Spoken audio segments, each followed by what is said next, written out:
Gopi Janavallabha Girivardhari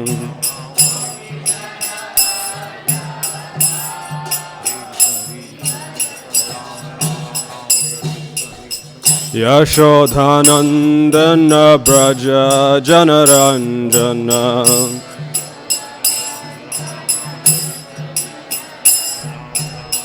Yashodhanandana Braja Janaranjana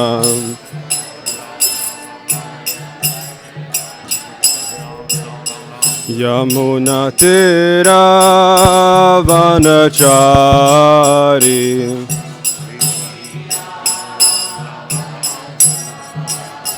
Yamuna Tira Vanachari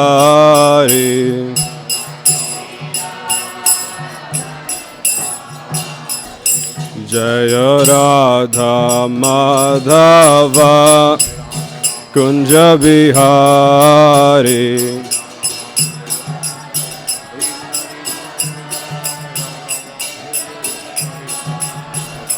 Jaya Radha Madhava Kunja Bihari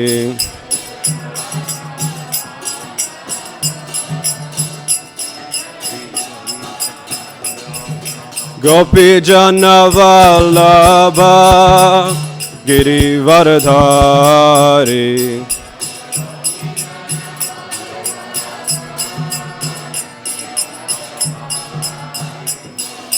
Gopi Janavallabha Girivardhari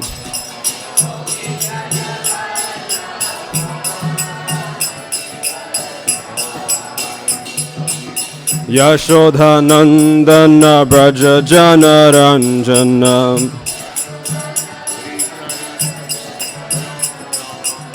Yashodhanandana Braja Janaranjana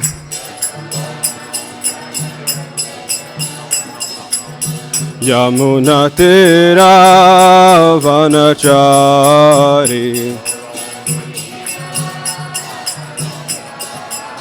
Yamuna Tira Vanachari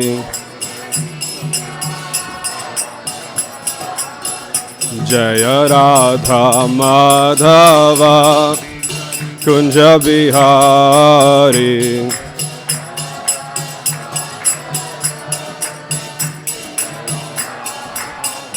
Jaya Radha Madhava Kunja Bihari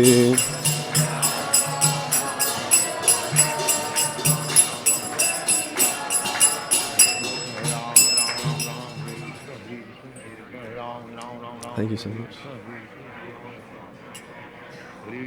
Om Gyantimirandasya Gyananjana Shalakaya Chakshurun Militam Yena Tasmai Shri Gurave Namaha Vanchakalpa Tarubhyascha Kripa Sindhubhyeva Cha Patitanam Pavanebhyo Vaishnavebhyo Namo Namaha Jai Shri Krishna Chaitanya Prabhu Nityananda Shri Advaita Gadadhara Shivashadi Gaura Bhakta Vrinda Hare Krishna Krishna Krishna Hare Hare Hare Rama Rama Rama Hare Hare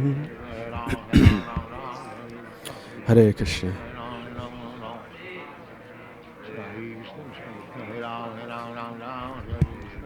It's a real great honor and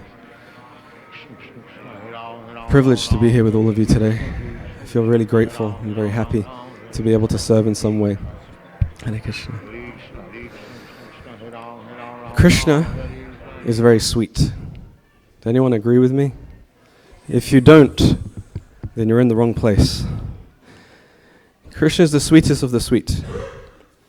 It's explained by all of our acharyas, it's explained in the Shastra, that there's no one sweeter than Krishna. And Krishna's sweetness is manifest through his loving exchanges with his devotees. Through how he exchanges with them, we can understand Krishna's sweetness. And those exchanges, they take the form of Lila. Anyone know the meaning of the word Lila? Pastimes. Divine play, divine pastime. These exchanges take place on this platform of Lila. And just as Krishna is sweet, and everything about Krishna is sweet, his Leelas are also sweet. It's like the condensed version of his sweetness comes out in that Leela. And all of his Leelas are sweet. And today we'll be speaking about a very specific Leela, which is known as Damodar Lila. And this is a really loving exchange that takes place between Krishna and his mother Yashoda. This word Damodar, Damo means, or comes from this word Dhamma, which means rope, and Dhara comes from Udhara, which means belly. So this pastime means one who is bound by a rope around his belly. And Mother Yashoda, in one sense, she's considered the topmost servant or devotee of Krishna in Vrindavan. We can say Radharani is also there, she's on the altar, so we won't pay too much disrespect. But this ras of Madhurya ras is secret. It's not there for everyone. And we can say it's an open secret. But in the eyes of everyone within Goloka Vrindavan, because Mother Yashoda, she's the mother of Krishna, she's considered the topmost in that sense. And when we hear about Krishna's Leelas, there's so many lessons within them all. This morning, or this afternoon, Srivas Pandit Prabhu, he was here, he was giving the Bhakti Shastri program. I was watching online before I came from home. And one of the things that Srivas Pandit Prabhu said that stuck out in my mind, we can get into the mood of Damodar right now. It's okay, I used to cry like that also. Sometimes I still do. So. But Srivas Pandit Prabhu this morning, he was saying, when we study these Shastras, it's not about trying to become scholars. In fact, it's trying to help us become surrendered to Krishna. So the same thing when we hear this Damodar Lila, there's so many lessons within it. There's 3 levels we can look at. On one level, there's some divine Lila taking place between Krishna and his mother Yashoda. And there's some exchange happening between the two of them. On another level, there are some principles that are being explained through this Lila. And on another level, those principles are in general for everyone we should be able to take. And then on another level, there are certain lessons within that Leela that are very specific to me, or specific to you as an individual. And so when we look at these things and when we approach these things, we can look at them on these different levels. So with your permission, if I may, firstly I'll ask for your blessings, because I came to realize something yesterday and also today. Well, anyway, today when I was driving, I was thinking, over the last 15 or so years, I've spoken about this Leela so many times. I've read about this Leela so many times. I've heard about this Leela so many times. But I can't even grasp one small fragment of it. And just when I was driving here today, something was coming to my mind. I was thinking, I never even thought of that before. That's the beauty of Krishna. Krishna is sweet. His sweetness is unlimited. And the sweetness of his Leelas are also unlimited. And so you can spend your whole lifetime meditating upon the same Leela. And something new will come to you every single time. So if it's okay with you, I'll try my best to speak something on this very, very wonderful and beautiful Leela known as Damodar Lila. Is that okay? If it's not, then we'll change the program.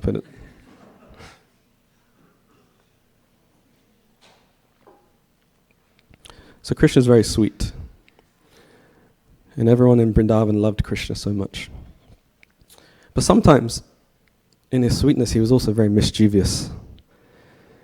It's interesting because mischief can also be sweet. Anyone have any children in this room? I have one child also. Children can be mischievous, yes? Shraddha Devi at the front said yes, because she's also a grandmother, so she's seeing this manifesting. But even in the mischief of the child, because there's so much innocence, they're not doing it with any malice, they're not doing it with any ill intentions. Even the mischief can be very sweet. So one such mischief that Krishna used to get up to in Vrindavan is that he would go to the houses of the neighbors, the neighboring gopis, and he would sneak in there when no one was looking, and he would steal. Stealing is not recommended, But he's Krishna, so he can do what he wants. So he would go and he would steal the yogurt and the milk and the butter from the neighbors.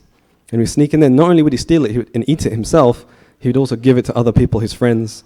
So he had like a crime syndicate. He wasn't just a lone wolf. He had a Vrindavan mafia. And he was the head. I will steal, and I will distribute to everyone else, and everyone else will also become guilty, just like me. Don't get any ideas if you're sitting here. You're still young. So one day, well, numerous times, but this one day, the gopis came to Mother Yashoda. And they started to complain, although they liked it, but also to increase the lila, to increase the rasa of this lila, they started to complain to Mother Yashoda. Your son, he's terrible. He comes to our homes when we're not looking, and he breaks in. And then he steals our yogurt and our butter, and we work so hard. You know how much effort, like now, you just go to the store and you buy yogurt or the butter, right? But have you ever made yogurt? It's a process. Anyone ever milked a cow? Just a few of you. There's a process too. You have to get the milk. Then you have to boil the milk. Then you have to the environment has to be just right for the milk to then become yogurt. The temperature has to be right. You have to put just the right amount of the old yogurt in so the culture can start to permeate the rest of the milk. It has to be left just for the right amount of time. Otherwise too thick, too thin, too sour, unless it's just perfect. So it takes effort. And then they would take that yogurt and they would churn it. Anyone ever churned yogurt into butter? We're amongst exalted people. Very organic to do it. You churn it. That takes effort too. You sit there and you have to churn this yogurt into butter and then... So in those days it used to take so much effort. It wasn't that you just went to the grocery store and purchased these things. Or Instacart. They'll deliver it to you. Even less effort. So they were coming and they were saying to Mother Yashoda, your son, he's coming and he's stealing all of this and he's eating it and he's... Not only that, then he's trying to get our children to become like him. He's stealing it and he's giving out to them. And this just has to stop. This is the first really interesting lesson here, or principle. What was Mother Yashoda's reaction? Well, if she was living in today's modern age, she would have been like, my son, get out of here. Get out of my house. How dare you come to my house and criticize my son? He's not doing anything. She'd become defensive. She wants to argue about it. But she didn't do that. That wasn't her response. Her response, immediately she was thinking, what's lacking in my offering to Krishna? What's lacking in my butter that Krishna has to go and steal from some other people, from our neighbors? She had enough fortitude within herself to stop. Before blaming anyone else or saying it's a lie or it's ridiculous, she stopped and she said, but this must be something in me that's lacking, and therefore Krishna has to go out elsewhere and steal. It's interesting for us also, because in our lives we'll find people will come to us and they'll give us some feedback. Feedback's a really difficult thing for most people to take in the world, myself included. So after the class, please be gentle, I ask you. It's an important thing though, to be able to take that feedback, to see, is there something in this for me that I can improve? Is there something here that's lacking in me? Whether the feedback is good or bad or anything, there's always something that I can learn from it. It's the first thing that Mother Yashoda did. What's lacking in my offering? And then she didn't just think about it and say, well, anyway, forget it, next week. Don't worry about it. Then she thought, no, I'm going to do something about this. So I'm going to give Krishna the best offering he's ever had, the best offering of his life. So she made a plan. Plans are very important in life. You have to make a plan. So she had this plan. I'm going to get... Nanda Maharaj had many cows. How many cows did Nanda Maharaj have? Anyone know? 900,000 cows. That's a lot of cows, huh? So she said, I'm going to get the best cows. And I'm going to take them to the best field where they can have the best grass. And eating that best grass, they're going to produce the best milk. And I'm personally going to milk those cows and collect that milk. And then I'm personally going to take that milk and I'm going to boil it and I'm going to turn it into butter. I'm going to turn it into yogurt. And once it becomes yogurt, then I'm going to personally churn it into butter. So I'm going to take the best cows, give them the best grass, we're going to get the best milk, we're going to make the best yogurt, I'm going to churn it and make the best butter, and then Krishna will surely be satisfied and he'll stop this stealing. It's not the principle. We can ask ourselves these questions. When we meet reversals in life, when we meet challenges, do we just say, anyway, I'm defeated. My son's just like that. He's just going to steal. What can I do about it? Or can we stop and think, well, there must be something in me, and then from there create a plan. Can I really give my best? This is a universal principle. This is not just a principle in terms of your spiritual lives, but also in terms of your work, in terms of your relationships. In so many ways, we can ask ourselves, am I truly giving my best? Because the nature of this world is, what you put into it is ultimately what you're going to get out. The amount of effort that you'll put into your life, it will exchange with you in that way too. And Krishna says this, with him specifically. As they surrender unto me, I reward them accordingly. That the nature of relationship is that it's reciprocal. And so if I'm giving my best to Krishna, then I can expect maybe Krishna will give me the best of things back also. Meaning he'll give me some happiness and some peace. He'll give me the best opportunities to continue my service and to deepen my relationship with him. So she's thinking like this, Mother Yashoda. So she sets out to do it. She takes personal responsibility. She doesn't order anyone else. Hey, you, go get the cows and milk them and make the butter and then we'll see. No, I'm going to take personal responsibility for this. Personal responsibility is an important thing in one's life also.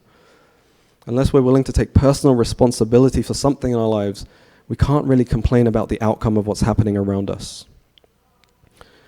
As much as we want the outcome to conform to what I want it to be, I have no place to criticize or to complain about the outcome unless I'm willing to take personal responsibility for making it better.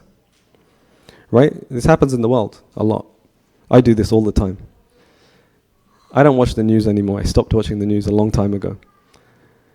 But I remember when I used to watch the news, and I still meet with people who watch the news. Some of you may watch the news, so please tell me what's going on, because I don't know. And I would think, oh, the world's crazy. Someone should do this, and someone should do that, and then I realized one day, I'm someone. I could do something. I may not be able to change the whole world, but I could maybe try and change my world and make my world a little bit better and the world of the people around me a little bit better. Take personal responsibility. So Mother Yashoda, she set out like this. She set out on this way, I'm going to do this, I'm going to create the best butter for Krishna. Hare Krishna. So one day in the morning, she's collected the milk. She got the cows, she gave them the best grass, she got the best milk. So she sets about to create this butter. On one side, she starts to boil the milk to create the yogurt. On the other side, she had some yogurt already, and she began to churn it. Anyone ever seen how they churn yogurt into butter? Anyone like to explain? There's only a few of you who said you've seen it. Shraddha, is there a microphone somewhere there?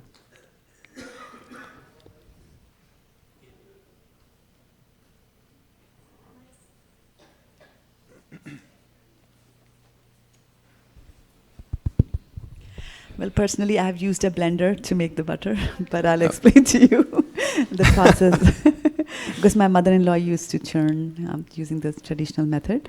So she used to keep the yogurt in an earthen pot, and inside that she would put a little stirrer with a handle on it, and then she would tie a rope around it, and then she would start pulling the rope, in each of the directions with both of her hands, and then the thing inside the churning rod would churn, and then the yogurt the butter would separate from the yogurt and would stick to the stick, and then she would constantly take it off like that. Yeah.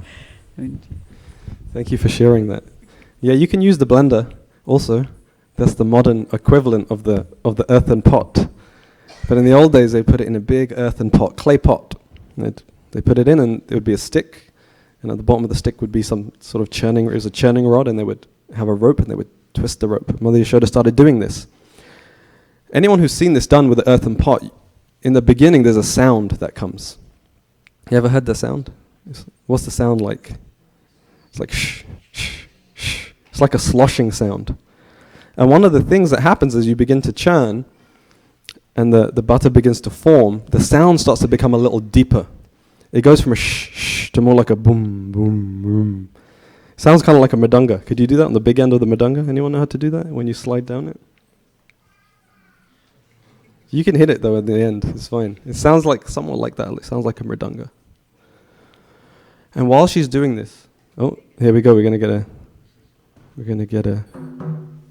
It starts to sound like that. So while Mother Yashoda was churning, she was hearing this sound coming from the clay pot. And meanwhile, on her arms, she had these beautiful bangles on. It's not like, okay, I got to do my housework. I'm just going to put on my yoga pants and I'm just going to. It was an offering to Krishna, so she was really at her best because she's giving her best to Krishna. And her bangles, they were hitting one another, and it sounded kind of like cartels. You ever heard that? Anyone ever, when you work wearing bangles? Yeah, I just heard someone just did it.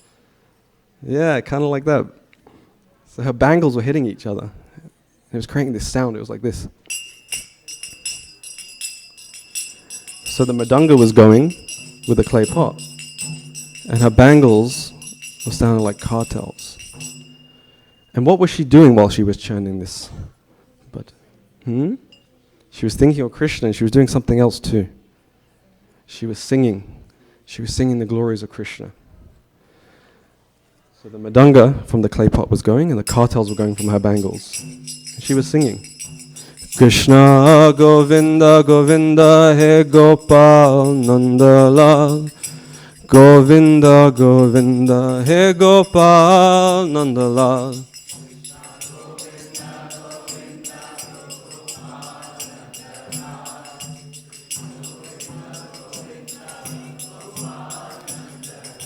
He Gopal, He Gopal, He Gopal, He Gopal.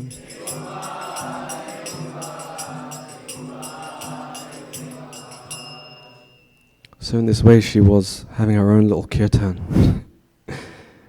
The pot became the mridanga, her bangles became the cartels, and she was singing from the deep core of her heart. Two very powerful things she was doing. She was serving Krishna. She was trying to give Krishna the very best by creating the very best butter. And she was singing from the core of her heart. In the meantime, Krishna, he was asleep in another room. And he starts to hear this sound. His eyes begin to open, and he wakes up. He takes his little hands and he rubs his eyes, and he stretches, and he yawns. And he starts to hear, what is this sound? And he gets up, sleepy, he walks over. He's following the sound. He walks over to his mother. It's also an important principle we should understand. Sometimes we can think, by my chanting and by my service, I will go to Krishna. Right? I'm going to serve and I'm going to chant, and then I will go to Krishna. It doesn't work that way. Because Krishna, he's supremely independent. We all like to be independent, or we think we're independent. But try to not pay your taxes, and then you will find out how independent you truly are. But Krishna, he's the most independent. There's nothing that we can do to capture Krishna in that way. It's not that through my chanting and through my service that I'll go to Krishna. But we see, indicated here, by the sincerity of my service, by the sincerity of my chanting, Krishna will come to me. Srila Bhaktisiddhanta Saraswati Thakur, he said, don't act in such a way that you want to see Krishna, but act in such a way that Krishna wants to see you. And this is what we're trying to do in our lives. We're trying to live our lives so nicely with values and with principles, the principles of humility, the principles of service to others, the principles of surrender. Not that I can get to Krishna. Whether I get to Krishna or not, that's not what I just want to serve Krishna. And if Krishna feels inspired by my sincerity, then he will come and take me himself. And we see that. This is what happens. Mother Yashoda's outpouring of her devotion through her service and through her singing, and Krishna comes to her. And then we think, okay, Krishna comes to me. Hey, Hare Krishna, everything's going to be great, right? Peace, nirvana. But what does Krishna do when he comes to Mother Yashoda? He pulls on her sari. He says, hey mama, I'm hungry. Feed me. Here she is, she's boiling the milk, she's churning the yogurt. Krishna comes to her, And we think, oh, peace now, nothing's going to happen. No, feed me, I'm hungry. It's the nature of service. The nature of service is that service brings more service. That's the perfection of your service. That's how you know I'm actually doing something that's pleasing to the devotees of Krishna and to Krishna himself, is that the service just keeps coming. It's not like I met my quota of service now. That's it. Krishna should come and get me, and then I should be like laying in a hammock in Vrindavan. No, the true test of your service and whether you're pleasing Krishna is that he will send you more service. And so he comes to Mother Yashoda, he pulls on her sari. Hey, you have to feed me. So she has so much love for Krishna. She said, okay, I'll feed you. She starts to feed Krishna her milk. In the meantime, Krishna's just enjoying himself because that's what he does. He's drinking the milk. He's very happy in his mother's arms. It's explained by acharyas that everything in the spiritual world has consciousness. Everything is conscious. Whether inanimate or animate, there's consciousness there. And so this milk that's on the stove is watching this scene. I mean, think about how fortunate this milk is. It's watching Krishna being fed by his mother. But the milk begins to think, if Mother Yashoda is feeding Krishna, then he's going to be full. And then what am I going to do? She's boiling me so I can feed him, but he's going to be full. And so the milk couldn't take this anymore. It's like, I can't, what's the point of my existence? And so the milk thinks, forget it, I'm going to jump out of this pot into the fire and just kill myself. We can see Krishna comes to Mother Yashoda. She's serving him already, and he, give me milk. The milk itself sitting on the pot thinking, I can't serve Krishna, he's going to be full, let me die right now. There's no meaning to my existence. The devotee lives to serve. It's the nature. That's what we have to adopt, that mood. That's what it really means to serve. It means that I live to serve. And simultaneously at the other side of it, you have to serve to live. Right? You live to serve. You seek out any opportunity I can to serve in some way that's practical. Let me please try and take that. But I also serve to live, because without service, there really is no life. That's what this milk is telling us. Without really serving Krishna, we may have nice things. Anyone got the new iPhone? You have? I want to see it. It's got 3 cameras on it. I don't know what you can do with 3 cameras. You might get nice things. You might have a nice big house and a nice shiny car, and people may worship you and think you're famous. You get a lot of likes on Facebook, right? A lot of followers on Twitter or whatever else is out there these days. But that's no life. It's like an empty shell. It's like building a big opulent sand castle. It just, with the hands of time, the waves of life will come and knock it all down. So the devotee lives to serve, but they also serve to live. Because on the platform of service, one is connecting with Krishna, and that's for your eternal benefit. That's for your eternal life. So this milk is thinking, I don't get that opportunity. I made it all the way to Vrindavan. I came out with the best cows. And I'm not going to have the opportunity. Better my life is over. Now we shouldn't take that to too much of an extreme ourselves. Because we all have our responsibilities in life. And we have duties that we have to fulfill. But just going back to the beginning, Mother Yashoda wanting to give her best, we can analyze our lives. We can see, am I really giving my best to Krishna? You have 24 hours in a day. Yeah, I have to sleep maybe 8 hours, let's say. That's what people sleep on average. I have to work. They say 8 hours, but really, you're probably there for 10 hours. You can see, how much time do I have left? Am I giving some of that to Krishna? Am I really giving my best to Krishna? Otherwise, my life, really, it's nice. I may have nice things, but in the ultimate end, I didn't really utilize it properly. So anyway, this milk begins to boil over. Mother Yashoda, what does she do? It's quite interesting. She puts Krishna down, and she goes to take care of the milk. Now think about this, right? She wants to boil the milk to serve Krishna. Krishna comes, and she's personally serving Krishna. And then she puts him down to go and take care of the milk. Isn't that interesting? You find that interesting? Imagine Krishna just came off the altar right now. And he said, hey, Prabhu, come on. I got some service for you. We'll speak about Salva Prabhu. He's in there, right? Sutra Malik Prabhu. So imagine Krishna comes off the altar and goes to Sutra Malik Prabhu and says, please come with me and have some service. And Sutra Malik Prabhu says, no, I have to man the broadcast. It's going to be kind of strange. We'd all think, oh my God, he's gone crazy. But this is what Mother Yashoda does. She puts Krishna down and she goes and takes care of the milk. It's another principle here in our service. Service, there's no higher or lower service. We think in those ways because we think in the material realm. We think very dualistically.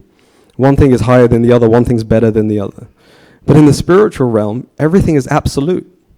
Whether she's serving Krishna by feeding him personally, or whether she's serving Krishna by boiling the milk and making the butter, it's absolute. It's service for Krishna. That's all she wants. She wants to please Krishna. We can live like that too. Whether you're sitting here giving the class, or whether you're in the kitchen cooking the feast, or whether you're outside sweeping the parking lot, Krishna he doesn't mind. He's not saying one person's better than the other because one person's doing this and the other person's doing that. What he cares about is the sincerity of your heart. There's a verse in the Bhagavad Gita. What does Krishna say? Can anyone think of what verse I'm thinking of? Yes. You can say louder. The microphone's right there. Patram pushpam phalam toyam yomi bhaktya prayachati tadham bhakti partam ashnami prayatatmanaha. The translation? If you offer me a fruit, a flower, a leaf, or water with love and devotion, I'll accept it. That was teamwork. They both did it together. You see that? One started, the other one finished. Yeah, a leaf, a flower, some fruit, or some water. It's pretty easy to get those things. Particularly, you think Krishna grew up in Vrindavan, which was a forest. It's very easy. You just go pick a leaf off the tree. You can go outside right now. So many leaves. There's some probably on the ground. Half the job's already done for you. It's not the thing. It's the love and the devotion. That's what Krishna wants. So whether she's feeding Mother Yashoda, she's feeding Krishna personally, or whether she's tending to the milk which was for Krishna, it's absolute. No higher, no lower. So we should think like that in our service too. It's not like I'm going to wait for the big service. I'll serve, yeah, that's fine, I'll serve, but only if I can do the big service. Only if I can give the class, right? Only if I can put the garland on the guru, then I'll do the service. No, anything. Simple. There's no shortage of service. You can do anything. You just serve Krishna with your heart. And that's what Krishna looks for. Anyway, I forgot where I was. The milk was boiling over. So she puts Krishna down. And she goes to tend to the milk. And now check this out. Krishna says, I'm not satisfied. Krishna's known as Atma Ram. He's self-satisfied. Not only is he self-satisfied, he's giving satisfaction to earlier on I was saying you won't have any satisfaction unless you serve Krishna. Now I'm saying even he's not satisfied. It seems a little hopeless. The person who's going to give me satisfaction isn't satisfied. Krishna's unlimited. So his capacity to enjoy the loving exchanges with his devotee are also unlimited. It wasn't that he was hungry for milk. He was hungry for Mother Yashoda's love. And as I said right in the beginning, we can see this Leela on 3 different platforms. And on the platform of just the divine Leela in and of itself, in order to make it continue, he had to become angry. He was 2.5 years old, the Acharyas explain at this time. 2.5-year-old, what's he going to do when he gets angry? Is he going to start a petition online? My mother should never leave me when she's feeding me. He gets angry, he sees a stone, he picks up a stone and he goes into the room where from the rafters all these pots, clay pots are hanging, where the yogurt and the butter, and he picks up this stone and he throws it and he smashes one of the pots open out of his anger. He says, I'm going to smash all these pots today. I'm going to teach my mother a lesson. How dare she leave me when she was feeding me?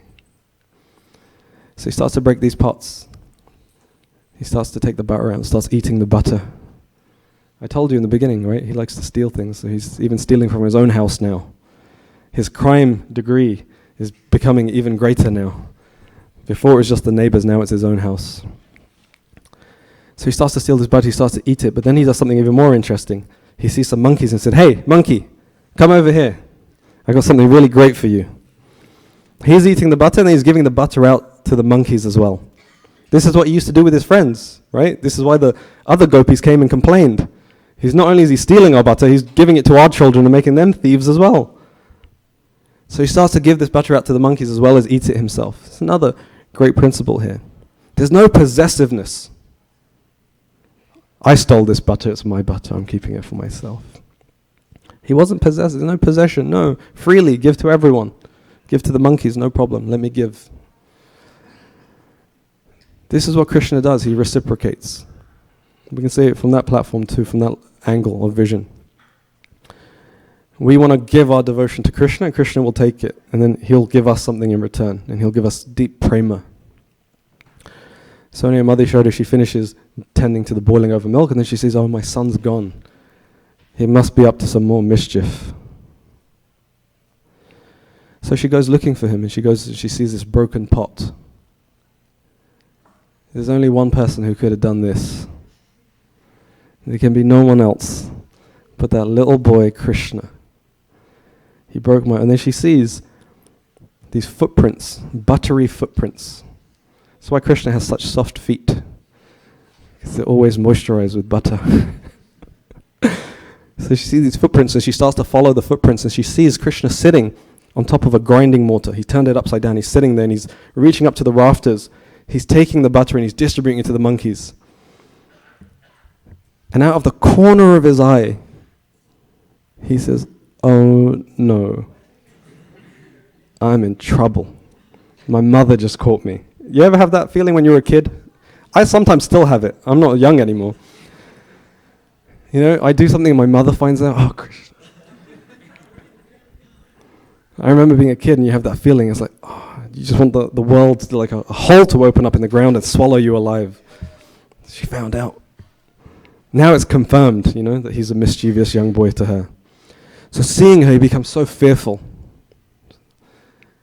It's another great thing. The person who's supposed to make everyone satisfied was dissatisfied or unsatisfied, not fully satisfied. The person who's God manifests the whole universe, kills so many demons. He sees his mother and he becomes afraid. Again, it's rasa. This is the beauty of Krishna. This is the beauty of a loving relationship with Krishna. He'll give up even the position of being God for you. Can you imagine who would do that? Imagine, just ask someone, hey, I really love you, we have a relationship. Give up your job for me. People won't even give me your car. Give up your car for me, please. No, I'm not going to do it. Krishna gives up even the position of being God. He gives up even being the supreme personality of Godhead in order to exchange lovingly with Yashoda as his mother. So he becomes afraid and he starts running. He's running and running, and Mother Yashoda says, I'm going to teach this boy a lesson today. First the neighbors are complaining. I'm trying my best to serve him. Then he breaks all my pots. I'm going to teach him a lesson. So he's running, and she's running after him, and she picks up a stick along the way. She's chasing him with this stick. Krishna's so fearful, he's crying. The kajal, the anointment under his eyes, it starts to run down his face. Finally, Mother Yashoda, she captures him. She grabs him by the arm. She turns around. He turns around. They look at each other in the eye. She's got this stick in her hand, and he's just crying, so fearful. Just seeing that exchange of emotion, or that expression of emotion coming from Krishna, Mother Yashoda's heart, it just completely melts. She throws the stick away. This is the object of her affection, the object of her love. Everything she does so lovingly. And even chasing him, she's doing it so lovingly. And to see him in anxiety or fear, it broke her heart, so she threw the stick away. But she's not going to quit. I'm still going to teach you a lesson, my boy, because you have to learn a lesson. This is called tough love, right? I have a son. He's going to be 2 soon. And, sometimes it's so, come here, loving. I realize as he gets older, it can't always just be loving. Sometimes there's a need for tough love.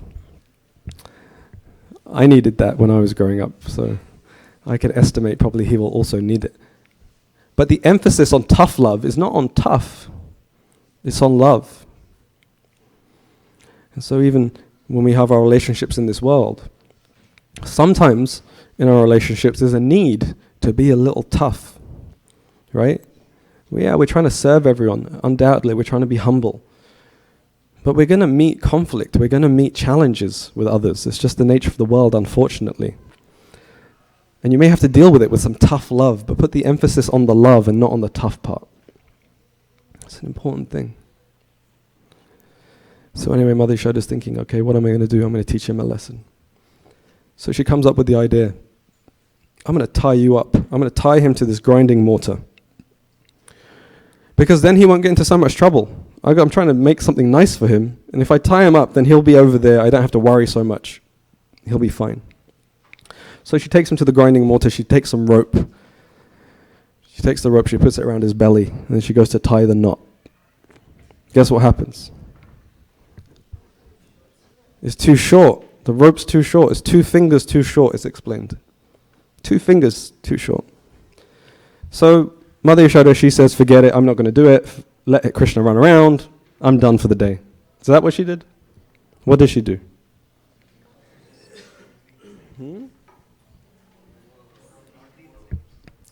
She went and got more ropes.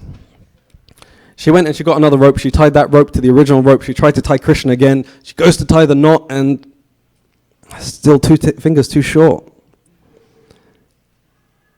She goes in the house, she gets another rope, ties it up, wraps around Krishna's belly, wraps around the grinding mortar. Thank you so much. She goes to tie the knot. Still 2 fingers too short. Like this, rope after rope after rope. She took all, and they had a lot of rope. They were cowherds. You know, they were like herding cows, so there was a lot of rope there. Every rope in the house she got. And no matter what she did, no matter how she tried, no matter what angle she did it on, she just couldn't tie Krishna. It was always 2 fingers too short. So then she quit, right? Then she said, forget it. I did all the rope. What can I do? There's no more rope left. I tried my best. Hare Krishna to you. Go and steal, no problem. Right? What else is she going to do? She's going to quit. No? Yes? No? Please tell me. What happens next? Okay, we got the answer came from the sound room. She went and got rope from the neighbors. She went to the surrounding gopis, the same ones that came in the beginning, and said, hey, your son's stealing from us. She went back to them, and she said, bring your rope. We're going to teach this kid a lesson today. And what did they say? No, he's a thief. We don't want anything to do with you. They said, okay, yeah, no problem. We're going to come with our rope. So they all came. All the neighbors came. They brought their ropes. It's a very important principle here. That principle is you have to know when to ask for help. She didn't think, well, I'm Krishna's mother. And Nanda Maharaj, Krishna's father, he's like the king of this village. And now if I go and tell them I need help, how's that going to look? Forget it, I'm not going to tell anyone I need help. She wasn't insecure, right? A lot of times we don't ask for help. We all need help, it's a fact. If you don't think you need help, you need the most help. You can come and speak to me afterwards. We all need help. We can't go it alone. But we seldom ask for help because we feel insecure. We feel like if I tell people I need help, they're going to think less of me. Right? I'm trying to create this image of being this strong, powerful person who's independent and can do anything.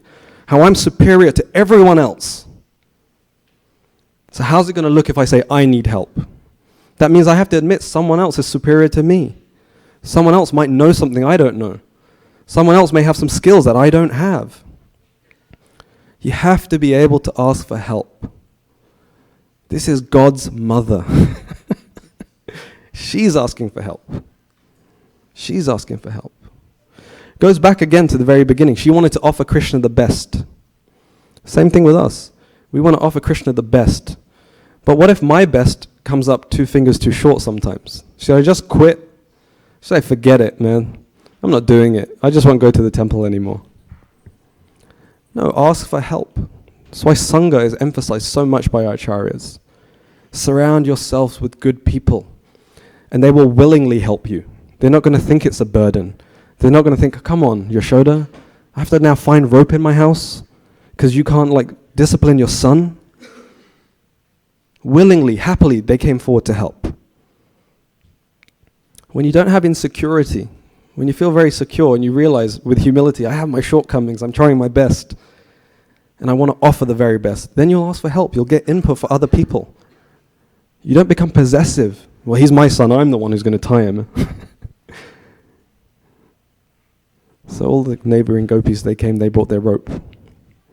So she tied another rope. She tried to tie Krishna, went round the grinding mortar, went round Krishna's belly. She went to tie the knot. Guess what? Huh?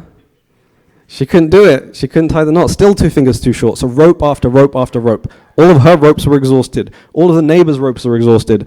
They went around. They ordered on Amazon Prime rope. Same day delivery. As much rope as we can get. We're going to get the rope. And they kept tying the rope after rope after rope after rope after rope after rope. Couldn't tie the knot.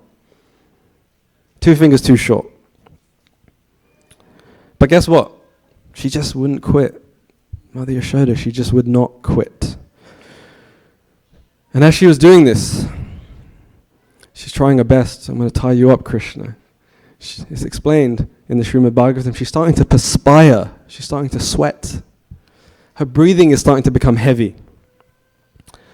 The flowers, the beautiful flowers that were decorating her hair are falling down on the ground at Krishna's feet. Her hair's becoming somewhat disheveled. And Krishna's just standing there. And he's thinking, keep trying, lady. Keep trying, keep going. And then Krishna starts to realize, there's something very special about my mother. Something so special about her. She loves me so much that she'll stand here all day and all night, day after day, trying to tie me up. She won't give up. She'll just keep finding rope. Somehow or other, she'll find rope somewhere. And she'll just keep trying. She's not going to quit. She's not going to let up.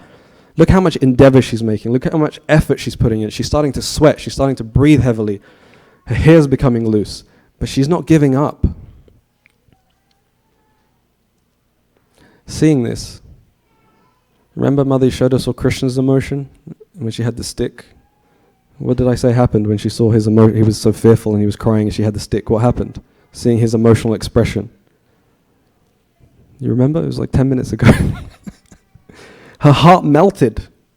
Her heart completely melted seeing his emotional expression. Krishna seeing the expression of Mother Yashoda's love for him. Not letting up, not giving up, continuing. His heart completely melts too. Mother Yashoda goes to tie him up again. This time when she takes the ropes together, guess what happens? She's able to tie a knot around Krishna. She's captured him. He's bound. Mission accomplished. We can all go home now. She finally ties him up. So our acharyas explain these 2 fingers, they represent something. The first finger represents our endeavor. She endeavored, Mother Yashoda, right?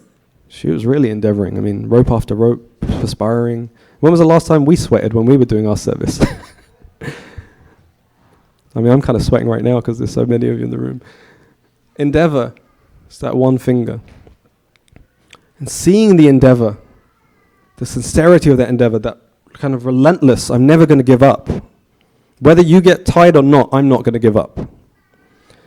Then the second finger comes into play, and that is Krishna's mercy. Our endeavor, no matter what, Krishna, you throw whatever you want at me, I'm not going anywhere. When he sees that, then Krishna says, okay, I'm yours, here's my mercy. And the 2 things meet, and Krishna becomes tied. He becomes tied in the core of your heart. And once he's tied, don't ever let him go. Because even if you try to let him go, he won't leave. That's what these 2 fingers represent from the rope. This is how you get Krishna's mercy. You hear this sometimes. Oh, that person, you really got the mercy. You ever hear that? You really got the mercy. That person really got the mercy. Actually, the mercy is freely flowing. The mercy is there. It's flying through the air. It's just a matter of, am I willing to capture it? If I'm thinking I just sit here and the mercy will fall on top of my head like some soft goo and run down my face. No, you have to chase it. You have to go after it because Krishna's not so cheap. He doesn't give himself away so easily. Because look what happens when he gives himself away. He gave himself completely to Mother Yashoda. She made him cry. She made him afraid. She chased him with a stick. She tied him up. When Krishna gives himself to you, he gives himself to you completely. You become his plaything. He gives up his position as the Supreme Personality of Godhead. So he has to have enough faith in you that you're going to deal with him accordingly. You're going to treat him properly. And how do you prove that? You prove that by your endeavor. You prove that by your sincerity right now. How much am I willing to do? Relationships are like that. That's what a loving relationship means. A real, true loving relationship, you're not in it because you're trying to get something out of it. You're in it because you just want to give. So Krishna wants to see that from us. He wants to see our endeavor. Because he's not a cheap thing. He's the most valuable thing. He's the most amazing thing. He's the thing that you really want, and you don't even know it yet. So to get him, this is the price. Everything has a price tag, right, in the world. This is the price tag. Price tag is your sincerity. You don't need a credit card. You don't need a checkbook. You just need the sincerity of your heart. And then Krishna, he will allow you to tie him up deeply within the core of your heart. But I was just thinking about this when I was driving over. Entertain me for a minute. Maybe you can help me answer this question. Mother Yashoda, where is she? Where is she? Where is this taking place? Goloka Vrindavan is happening in the spiritual world, right? Who is she? She's the mother of God, right? She's the mother of God. She's in the spiritual world. And who is she having an exchange with? Krishna, God himself. Why so much challenge? Why so much challenge? I mean, she's in the spiritual world. It should be easy, right? Her son is God. It should be very easy. If she wants to tie him up, she should just be able to tie him up. Why so much challenge? Why the chasing? Why the rope after rope after rope? Why the perspiring? Why so much challenge? Why so many obstacles? Something simple as tying up a 2.5-year-old boy with some rope. I don't recommend that, by the way, because child services would probably come to your house very quickly. Why so much challenge? We think that, right? I think this often. When I'm at work, I think, anyway, one day, somehow, by someone's mercy, I'll retire and I'll go to Vrindavan and everything will be wonderful. And then sometimes I get really indulgent and I think, one day, if I'm very, very lucky and like I die in front of a devotee or something, maybe I'll go to the spiritual world and then I'll be peaceful. You know? No more challenges. No more like obstacles. Here she is. She's in the spiritual world. She's there with God himself, Krishna, right in front of her. Challenge after challenge after challenge, obstacle after obstacle. Why? Why so much obstacle? Why so much challenge?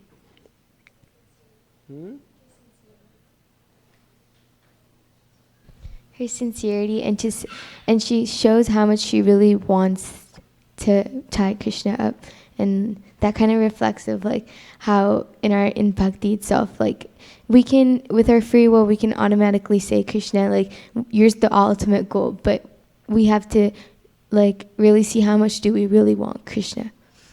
Yeah, thank you. Very nice. Yeah, like I said, Krishna's not so cheap, right? Sincerity, you can fake sincerity. I mean, I do it all the time. I'm doing it right now.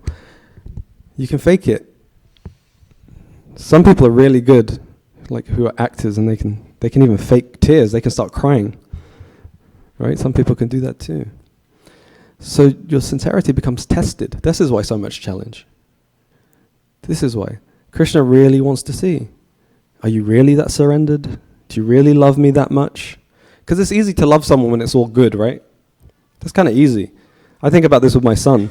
When he's like having a great day and he's just happy, it's really easy to love him. But when he's crying in the middle of the night because his teeth are coming out and I have to work the next day, I've got meetings all day, he's just restless, nothing you do will soothe him, you just can't make him peaceful.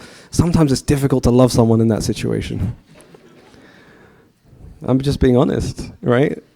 There's a part of you think, oh my God, this kid. It's easy to love someone when it's good. It's the challenging times that really show you the fortitude of someone. It really shows you what's inside someone. I give this analogy sometimes. Like, you know when you wear a shirt or a kurta like this? You know, it's ironed, it's buttoned up, it looks very nice. But when it gets stretched a little, like you can start to see beneath the shirt a little bit. And life's like that. Life stretches you. And it kind of puts you under some pressure sometimes. And it pulls the seams apart a little bit. And then you get to see what's really inside. That's why challenge. That's why the obstacle. But this is what I was thinking when I was driving also about this. For us, in this realm. We're not really there, I'm not at the level of Mother Yashoda by any means. If I have the Ishvara mentality, what does Ishvara mentality mean? What do I mean? If I have this Ishvara bhav, that I'm the controller, I'm the enjoyer, I am the absolute center of the universe. If I have this mentality and I meet a challenge, either I'll give up or I'll blame someone else. Because it starts to butt up against what I think the world should be like and how the world should treat me. This is unfair. This is not just. I'm Krishna's mother. I should be able to tie up my son if I want. If I have this Ishvara mentality, the challenges are really challenges. I see them as challenges. They bring me down. They make me depressed. They make me frustrated. They make me angry. Mother Yashoda, she didn't have this Ishvara bhav. What did she have?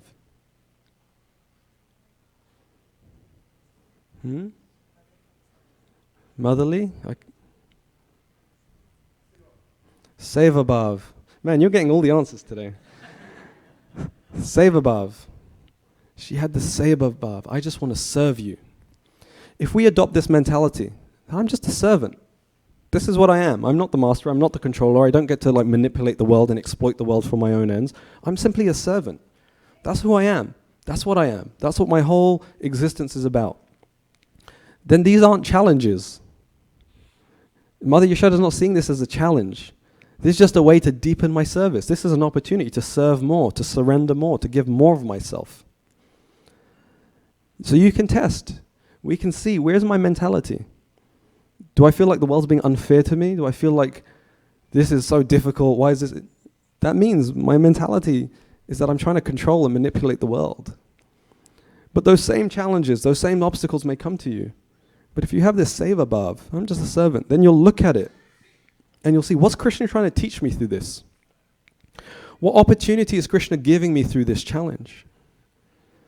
How is Krishna showing me that I need to surrender? What parts of me are soft that need to become hard? What parts of me are hard that need to become soft? What am I holding on to that I need to let go of? What have I let go of that I need to bring back into myself? It's no longer a challenge. It's no longer an obstacle. It's an opportunity for your own growth. Anyone here go to the gym? Anyway, there's these things they call gyms. People go there to work out. I don't know about them too much. I've heard about them and seen them on TV. But when you go to the gym, apparently, it's not by lifting just light weights, I'm going to be fit. There has to be some strain. There has to be some challenge. There has to be some resistance there. That's how your muscles grow. If it's too heavy, you'll never go back. Which is good for me because I never went in the first place. And if it's too light, you'll never grow. So Krishna, he just makes that sweet spot for you. He creates that sweet spot where it's not too easy and it's not too challenging. But there's just enough resistance that you have to adopt the mentality of seva bhav. I'm just here to serve you, Krishna. Whatever you want to do with me, you do it. I'm not going to move anywhere. I'm just here to serve you. That becomes your opportunity for growth. If you're able to do that, you can capture Krishna. It's so simple. I tell you how simple it is. You don't have to become a scholar. You don't have to become an intellectual. You don't need to have a big house in Los Altos. None of these things. You just have to simply say this: Krishna, I am yours. Would you like to try that? Okay. Krishna, I am yours. Okay, but with a little more sincerity. Krishna, I am yours. And now from the core of your heart, with all the feeling you have, Krishna, I am yours. So you said it 3 times. In the Vedic culture, if you say something 3 times, that means you really made a firm commitment. Krishna, I am yours. But the other side of it is, Krishna, you are mine. I am yours and you are mine. I am your servant and you are my master. Anyone heard of this wonderful set of verses called the ISKCON? Does anyone know what the last verse of ISKCON is? Please get a microphone. आश्लिष्य वा पादरतां विनस्तु माम् अदर्शनां मे मर्मतां करोतु वा यदा तदा वा विददातु लम्पटो मत्प्राणनाथस्तु Taiva napraha. Saiva napraha. Okay, the translation, please. Krishna is my master. Krishna will always be my master, even if even if he behaves rough with me. I don't know exact. Oh, okay. Okay. I know no one but Krishna as my Lord, and he shall remain so. Even he handles me roughly by his embrace, or makes me broken-hearted by not being present before me. He is completely free to do anything and everything, for he is always my worshipful Lord unconditionally. I know no one but Krishna as my Lord, and he shall remain so, even if he handles me roughly by his embrace, or makes me broken-hearted by not being present before me. He is completely free to do anything and everything, for he is always my worshipful Lord, unconditionally. This is how you capture Krishna in the core of your heart. You live this verse. Krishna, whether you're in front of me or not, whether I serve and I get any reciprocation from you or not, I am here, I am your servant, do what you want with me. I mean, it sounds like a tall order, doesn't it? But it's actually so simple. It begins with, Krishna, I am yours. Krishna, I am yours. Adopt this bhav, this seva bhav. Krishna, I am yours. And then you'll start to see opportunities to serve Krishna. That's how you capture Krishna. That's how Mother Yashoda captured Krishna. She didn't capture him because she was going to work out a lot at the gym like we just discussed and she was super strong, or that she was a sprinter. You know, she was like a 100-meter gold medalist in the Olympics. That's not why she captured Krishna. How she captured Krishna was the simplest of simple things. She just loved him unconditionally. That's the net by which you capture Krishna. You love him unconditionally. And for us, what does that mean? It means in our busy, busy lives, find some time for Krishna. You can chant just like Mother Yashoda in the beginning of this pastime we spoke about. She was churning, she was doing the service, and she was singing Krishna's name. And Krishna came to her. It's two things you have to do. Find opportunities to serve and find time to connect to Krishna through his holy name. You can do that anywhere, at any time. Right? Isn't it? I mean, I'm a pretty busy guy. I have a full-time job. I have a family. I do things like this in my spare time. I find time. You just have to give some time to Krishna.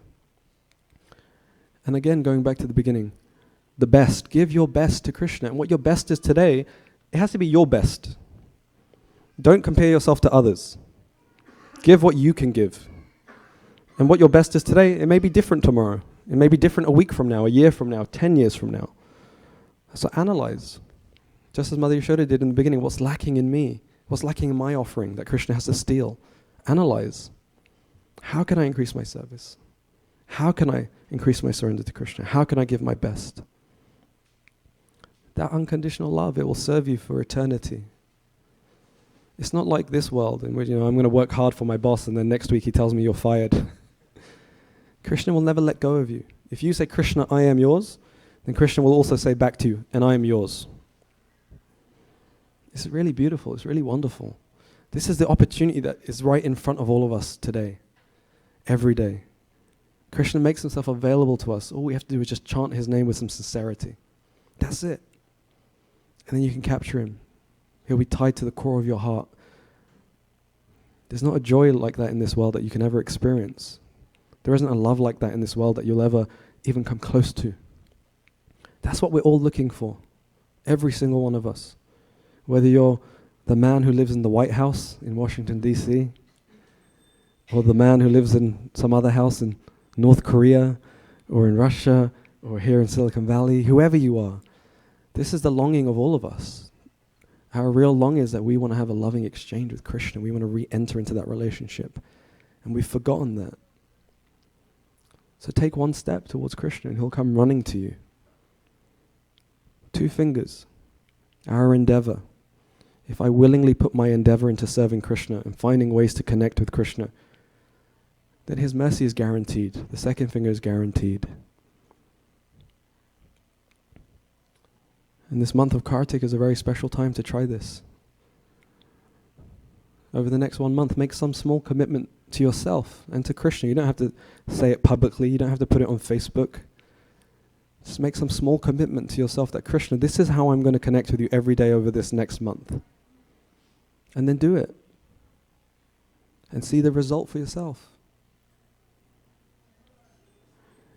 You'll bind Krishna right in the core of your heart. And then he's yours forever. And you're his forever. Thank you all so much. Hare Krishna.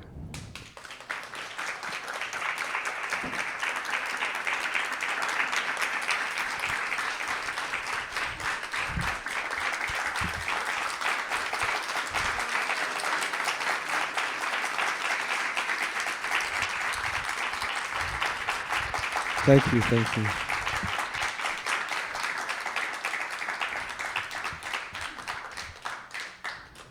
You're all so kind.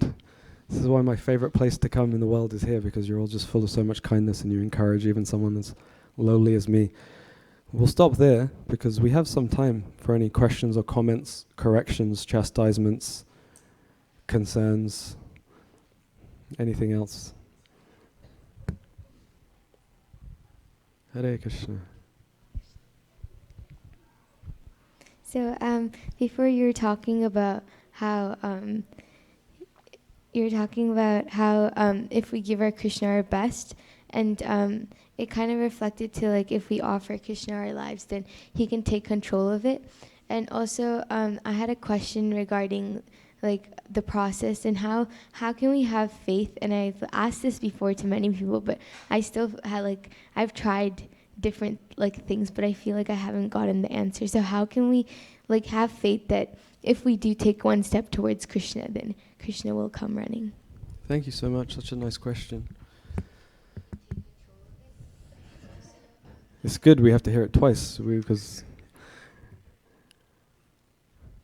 it's interesting. Mother Yashoda, when she's trying to make this butter for Krishna, like you said, she followed a process, right? There's a process to it. First you have to get the milk, and then it turns into yogurt, then you churn the yogurt, and then the yogurt becomes butter. And then she offers it, then the idea was to offer it to Krishna. And so there is a process. And so for us also, there's a process, right? You chant, you serve, you associate with devotees. But the process in and of itself, you can do it very dryly without having your heart in the process. So the other thing that Mother Yashoda had also, she had a purpose. You know purpose? In my accent it sounds like purpose, the animal, but purpose meaning there was she had meaning. She understood what she was doing. And so we can say in our language, you have the sadhana and you have the sadhya. You have to know the goal also. What am I trying to achieve by this process? Because when you have the goal in mind, then it gives us more inspiration for the process. But all of these things, the whole thing, like you said, how do I have the faith? My Shraddha Devi is saying in the front. Sometimes we can imagine faith or Shraddha to be, it's like, here's my faith. And it can stay here. But faith is a very dynamic thing. It should grow over time. Faith should never stop growing. So we can go to Rupa Goswami. Rupa Goswami tells us that the first thing is Shraddha. To begin one's devotional life, there has to be some faith. It may just be very small, but there has to be some faith. And then he says the next thing that one has to do is sadhu sangha. Then your faith will begin to grow. And this concept of sadhu sangha is a really important one. Because it's through our sangha that our faith will grow. It's through the mercy of others. When we serve others and we serve together, that increases our faith. And what happens when you get sangha? So Shraddha, sadhu sangha, bhajana kriya, sadhana. Our practice begins in a more intelligent way. And part of bhajana kriya, part of your bhajan is also you learn more about Krishna. Right? So your faith increases. So 3 ways. One thing is you associate with people who have faith. Right? Be with people who have faith, and your faith will also increase. And then you practice. You practice the process, and then your faith will increase. And through the practice of the process, you hear and chant about Krishna. The more you get to know about Krishna, the more you start to understand who he is, and the more that your faith binds you to him as well. Is that okay? Hare Krishna.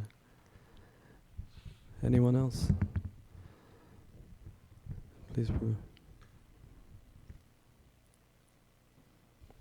Hare Krishna, Prabhu. Thank you. Krishna. It was a wonderful class, very enlightening. Prabhu, as we saw in this Leela, how Mother Yashoda binds Krishna with her love. And even many acharyas sing in their songs about binding Krishna with their love.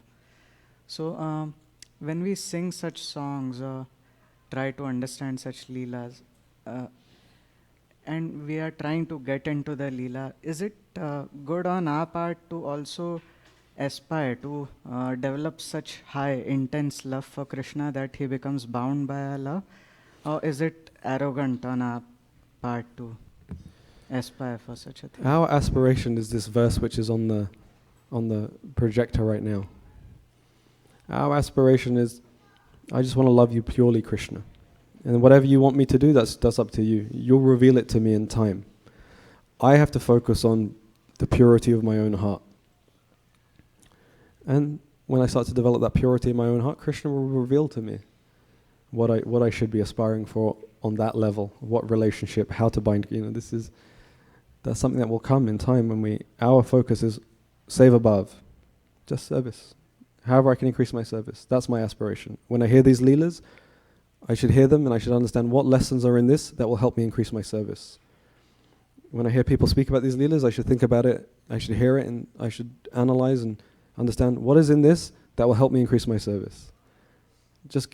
That's it. Service. I'm looking for service.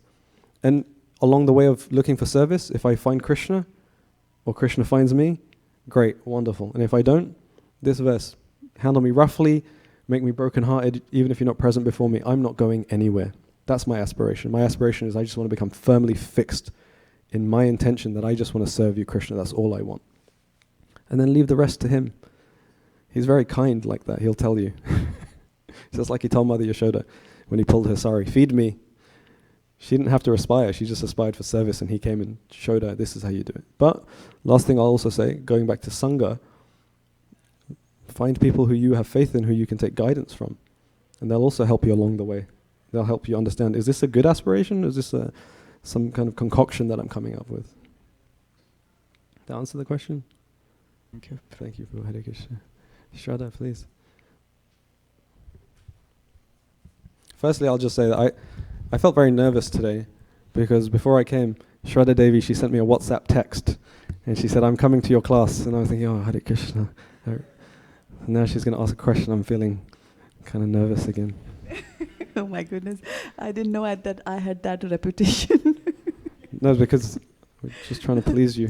Well, the truth is that he has taught here for several times, and I never attended his class. Something or the other always came up, and then my god sister Shamlangi would always come and tell me, like, you missed it again. These classes are so wonderful. Krishna So saved you. today again, I was going to be at some other place, and I was going to be, like, we were going to be driving here, and I was afraid I'll be late. So that's why I wrote to him that, I'm praying that I really am able to come to your class.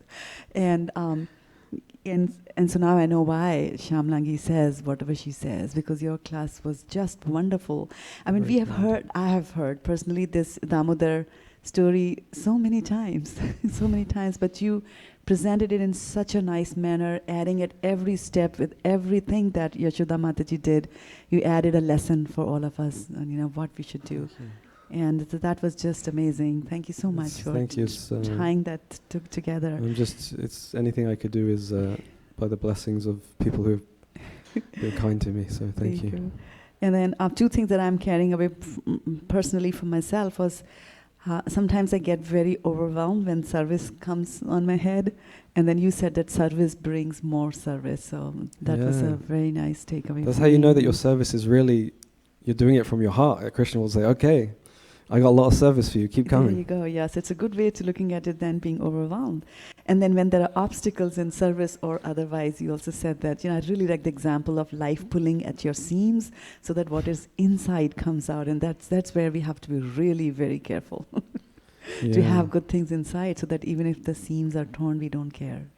It's all good there. So thank you so much. Thank you. That's the true test, right? You see, if you read the Bhagavatam, you'll see that there's so many stories of people like under pressure. Dhruva Maharaj, Prahlad Maharaj, everyone, Queen Kunti, the Pandavas, everyone's under pressure. Because it's, like I said, it's so easy to be, everything's great when everything is externally great, but it's that pressure, when it pulls you at the seam, that really brings out what's within us. It also gives us an indication of the areas that we have to work on, right? So why service is such a wonderful thing. Not only does it please Krishna, but it also like holds a mirror up for us. Oh, that aspect of myself I got to work on a little bit. Yeah. Thank you so much. Yeah.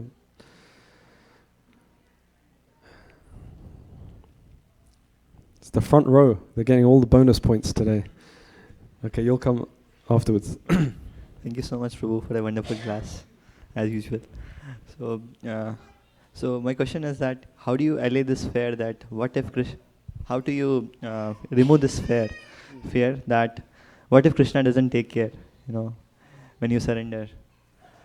What if Krishna doesn't take care of me if I surrender? I mean, yeah. Then you just read this verse and you say, okay, Krishna didn't take care of me, no problem.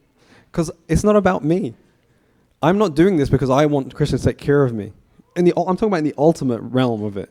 I'm not doing this because Krishna's going to take care of me, because then I'll have a lot of money, everyone will love me. That's not why we do this. We do this because it pleases Krishna. And because Krishna can do anything by his own sweet will, if he doesn't take care of me, he doesn't take care of me. Because actually, what is taking care of me? Really? Taking care of me doesn't mean that he fills my refrigerator every night with my favorite food. Hare Krishna.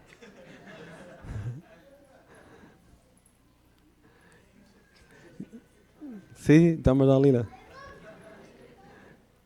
Taking care of me means, what does it really mean? What's going to give me sustenance? Truly, on the deepest level, is service. So Krishna will always give me service. He may not materially, I might get sick, I may lose my job or whatever else, but that's not taking care of me. That's taking care of me on a very material level. Then it becomes transactional. Krishna, I'll do this for you, and then you'll do this for me, and then I'll do this for you, and then you'll do this for me. But really, the real fear is not having any opportunity to serve Krishna, whether he reciprocates or not. Well, firstly, he guarantees he'll reciprocate. He says it in the Bhagavad Gita. But even if he doesn't, no problem, because I'm not doing this for that. I'm doing this because I want to serve you. You're the object of my affection. I'm just going to serve you, whatever you want. 8th verse of the Shikshastakam. Handle me roughly by your embrace, make me broken-hearted by not being present before me. You're completely free to do anything and everything. You always remain my worshipful Lord. It's unconditional. Yeah. Is there a microphone this way?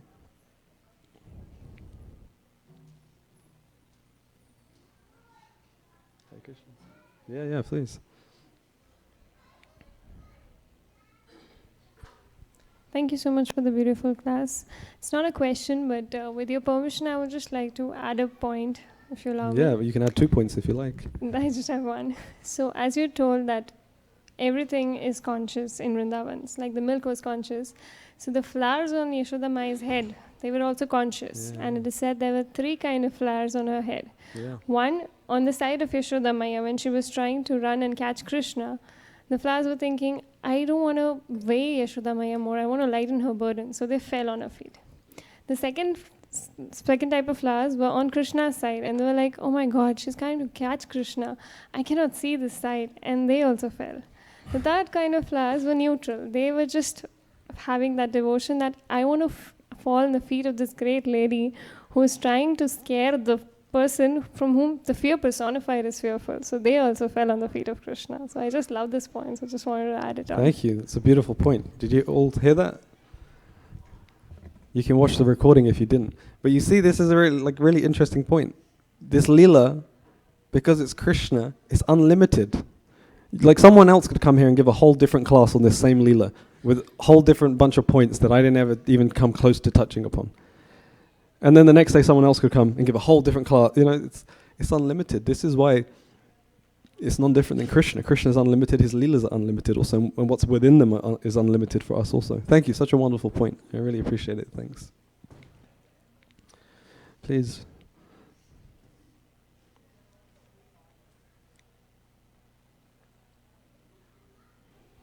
Hare Krishna. Hare Thank you Krishna. for the wonderful and inspiring class. I have one question. That while we talk about very tall examples, but at our level, we need to constantly reinforce our understanding that this is the goal. We need to convince at least for me. So sometimes due to our conditioned nature, we can oscillate between the extremes. Sometimes I'm always doing service, and then one point, oh, no more. And sometimes I'm doing study, and so what is key is to make a balance. So what would be your suggestion or your advice or your guidance that how can we at our practical level, because we want to grow, we don't want to just be like a rocket, just goes up, boom, and done forever. So how can we understand that this is the right balance for me, and maybe little stage, but I'm able to progress? Yeah. So if I go back to the gym analogy, right? There's one thing to just remain in your comfort zone, which there's no stretch. Yeah, I come to the temple. There's no real stretch. The other extreme is you overstretch and then you tear a muscle and you never go back to the gym again. How do you find that middle ground? You really have to analyze yourself. Atma Shamiksha, it's like, this is explained, this is like a really important thing for a devotee, is to analyze one's own heart. Am I really giving, like I said, am I really giving the best? Remember in the beginning? She wanted to give her, am I really giving my best? And it's my best. Your best may be, hey, I chant 1 round every day. That may be your best. Only you can decide that. No one else can tell you, right? Because you know your heart better than I know it. The only person who knows it better is Krishna. So that's the thing. You have to analyze. Am I just being complacent? Am I just using this as an excuse not to stretch myself to grow? The other excuse is, am I so overwhelmed I can't even think? Right? I remember when I was a brahmachari, for years, I would sleep 4 hours a day. Sometimes I have a late night program, and I just had this vow that I'm going to wake up every day at 2 a.m. No matter what, 2 a.m. I'm going to wake up. Sometimes I go to sleep at midnight. 2 a.m. I'm going to wake up at 2 a.m. That happened for a few days, and then 1 week I got to sleep now, right? But only I can really judge. Am I really am I in the mode of passion, or am I in the mode of ignorance ultimately, or am I serving from a place of the mode of goodness? And that means it's sustainable. I really analyze my life and I look, what's practical for me? And again, it sounds like a broken record. Have good sangha. Surround yourselves with good people. Surround yourselves with people who can support you and help you also analyze, right? I remember I was a bit fired up at one point, and someone said, hey, you're chanting too many rounds. It's not sustainable. And I was thinking, you're a Maya. I'm chanting rounds. But he said, no, you're going to burn yourself out, But because he cared about me and I cared about him, I took him seriously, and then I made some adjustments. So analyze your own heart and just see what's practical. Am I really just being complacent, or am I overstretching myself? And secondly, have good sangha, have good association, because through good association they'll also be able to real association. Where you reveal your heart to someone, and you really open yourself up to that person. You have faith in them and you trust them that this person's not going to use this against me. They actually want to see the best for me, and so they're going to give me the advice that's really best for me. And then you can ask them too, hey, and you may not even have to ask. If they love you so much, they'll tell you as well, hey, slow down a little bit, or hey man, speed up a little bit. Does that answer the question?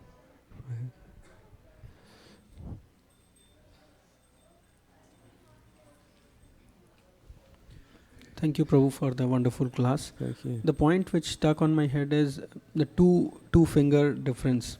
So I was just thinking how to relate in our personal lives. For example, in the material, sometimes we fail and sometimes we succeed. So whenever we fail, should we say that something with these 2 fingers is missing? Maybe the mercy of Krishna and the efforts from our side. So how we should relate with our personal things, which sometimes failures happen. So do they fall in these categories that mercy of Krishna and action is missing? But for example, mercy is always there. That's what I feel, and action is always short. So how to relate to the personal failures, whatever happen in our life from this point? If you can elaborate. I'll try and answer in 1 minute because the class is about to be over. But what I'll say is this. It's not, you shouldn't just think about this when there's a failure, even in your success. Because what is success and what is failure? Really, truthfully. Right? If you look at the Pandavas and the Kauravas, if you read the Mahabharata, we know the story, I won't get into it because we don't have so much time, but under the Kauravas, actually the kingdom was run very well. You know that? It wasn't like they were just like running the kingdom terribly, it was run very well. But Krishna didn't want them in that position because actually that wasn't the success. The success was the quality of their heart, how they ran the kingdom, not just that they were running it. Deeper than that. So even in our failures, our successes also we should think, what's in this? In everything we should be able to analyze. Because it's always going to be short. It's like running a race, but the finish line keeps moving. You'll never get to the finish line. Because it's not getting to the finish line that matters. It's the fact that you're going to run the race and you're going to keep running the race. That's what really matters. So how can you relate it? Depends on the situation. It really depends on the situation. It's hard to say, right? But the main thing is whether success or failure, whether it's good or bad, something in it that Krishna is still trying to teach me. And we have to like attune ourselves. It means like take on the vision of like, I'm trying to pick up what Krishna is teaching me, whatever the external situation. How do you do that? You chant Hare Krishna. And you associate with other people who chant Hare Krishna. And you offer yourself in service as much as you can, practically speaking, as we're saying. And then you'll start to see your transmitter will be turned on, and when Krishna speaks to you, you'll say, oh yeah, I realize what Krishna was revealing to me. Forgive me, I would get more deep, but I went 1 minute over. Thank you all so much. It was such a great honor and privilege to be with all of you. Hare Krishna.